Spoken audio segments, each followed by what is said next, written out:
Olá, você está no Visão Parlamentar gravado em home office em função dos riscos da transmissão comunitária do coronavírus.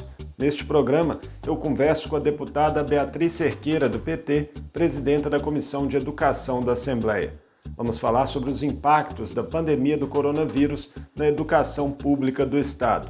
Como está o ensino remoto em Minas e as perspectivas para o calendário escolar. Acompanhe.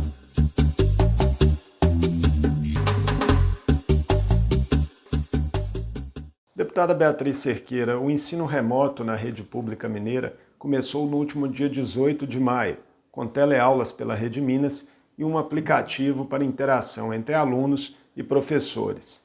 Pesquisa do Instituto Península aponta que 88% dos educadores brasileiros nunca tinham ministrado esse tipo de aula.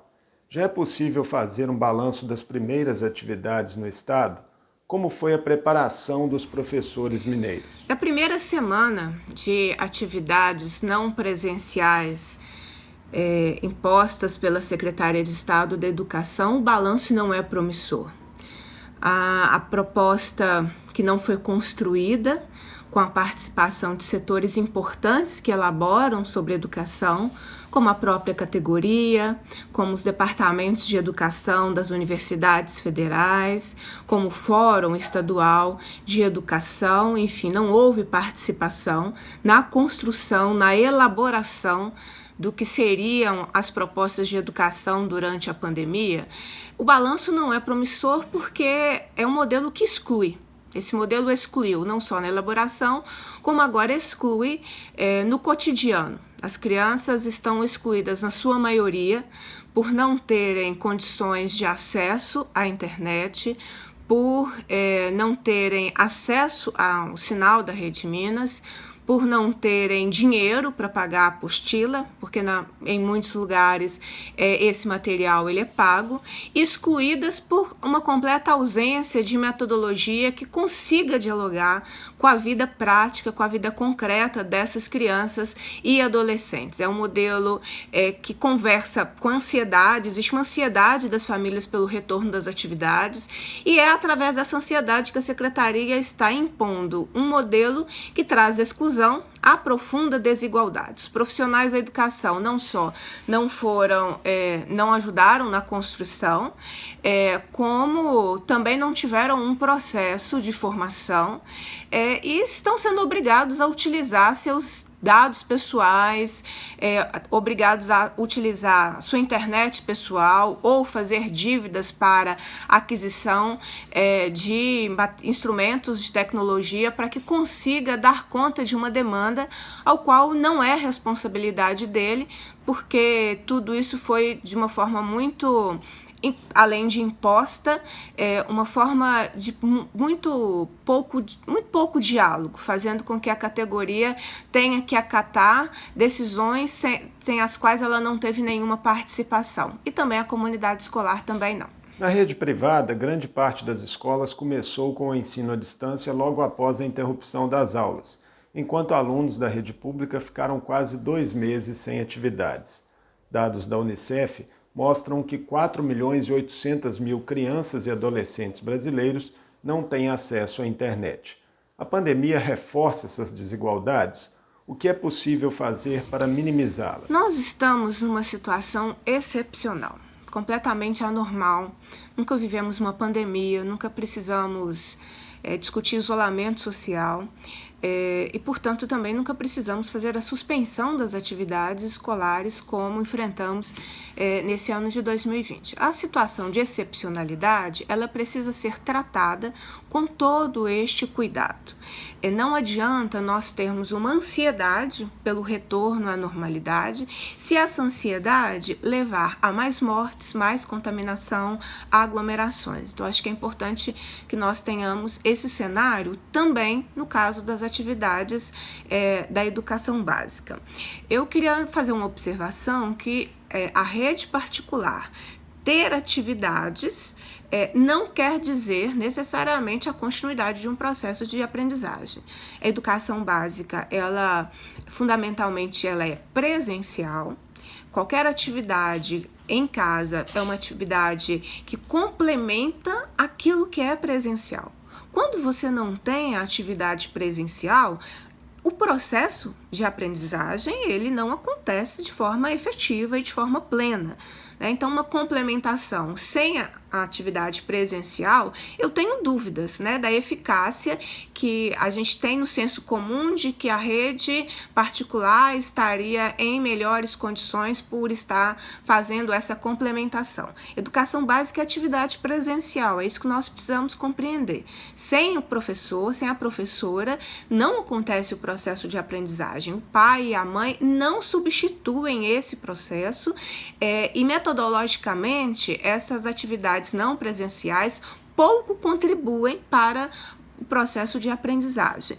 Então, de fato, o que nós podemos fazer nesse momento é cuidar da vida, cuidar de cumprir as medidas das autoridades de saúde, cuidar para que essa pandemia tenha uma vida cada vez mais curta no nosso país, para que nós possamos construir o que fazer, e nisso a educação tem um papel fundamental. Nós estamos constituindo, da mesma forma que já constituímos um grupo de pesquisadores para pensar durante e pós-pandemia, nós também estamos chamando professoras, pensadores da educação, departamentos de educação das universidades, para que a gente constitua um grande grupo de trabalho que vai nos ajudar a pensar ações durante e pós-pandemia em relação à educação básica no nosso estado.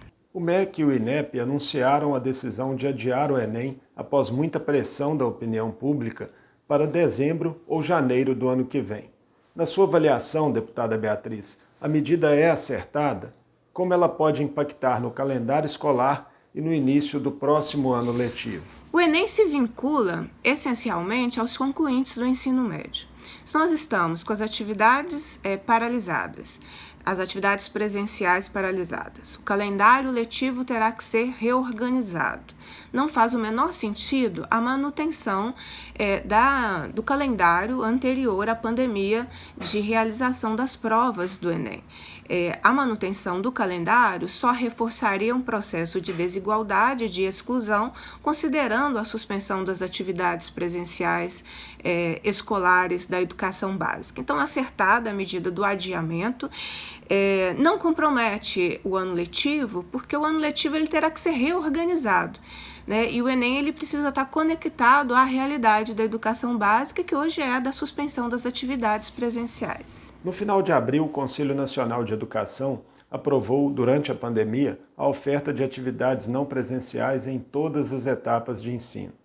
As aulas remotas já eram comuns no ensino superior, mas podem funcionar bem para alunos de todas as idades?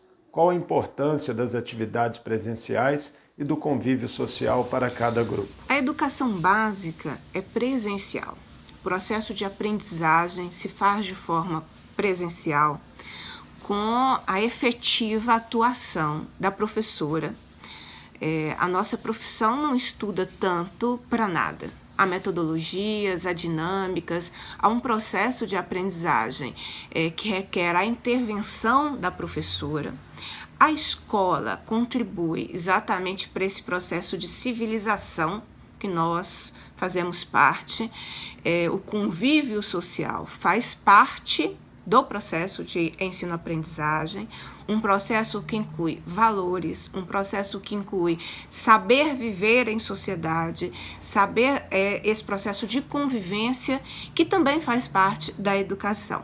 Então, a transferência nesse momento de pandemia para uma educação não presencial não garante nenhum processo de aprendizagem, pode diminuir uma ansiedade da família em relação à ausência de atividades escolares, mas pode também criar uma falsa ideia de que esse processo será de aprendizagem.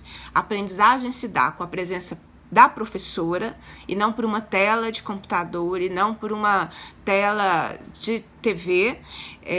Portanto, esse processo ele não garantirá, né, não constituirá um processo de aprendizagem e corre o risco de criar uma falsa expectativa de que cumprirá essa função.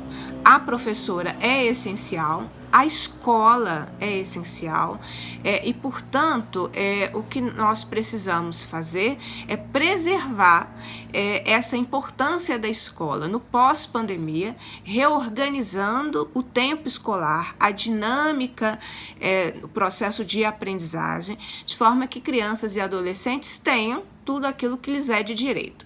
O que eu percebo na proposta feita aqui em Minas Gerais e em outros estados é uma tentativa de transferência da responsabilidade desse processo de aprendizagem, que é do Estado, materializado pela escola e pela professora, para a família. Como se o pai, a mãe, a tia, a avó tivessem as mesmas condições da professora. Não tem.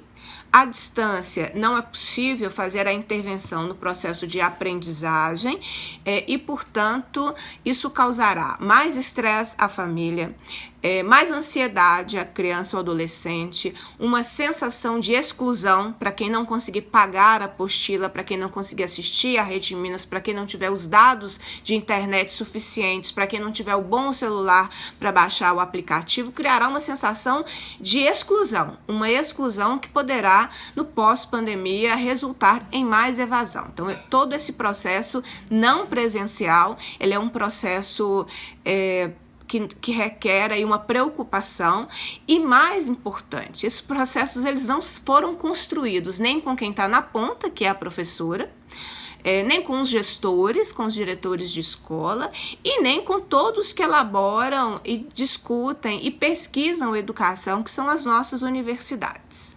Deputada Beatriz, não há por hora previsão de retorno das aulas presenciais na rede pública estadual. Em outros países, a reabertura das escolas foi acompanhada de medidas como redução do tamanho das turmas, monitoramento das condições de saúde dos alunos, uso de máscaras, dentre outras. O que podemos esperar por aqui?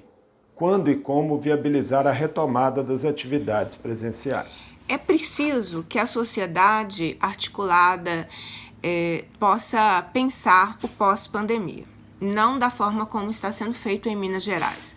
O processo em Minas Gerais da educação não presencial foi feito sem participação, nem sociedade civil, através de conselho, nem a categoria, nem os gestores das escolas, enfim, não houve uma construção efetiva e participativa.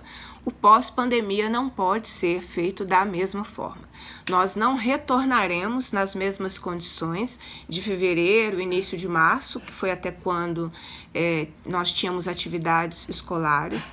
É preciso reorganizar o tempo escolar, de modo que não haja uma correria, uma pressão e, portanto, um comprometimento do processo de aprendizagem. É preciso repensar o espaço escolar.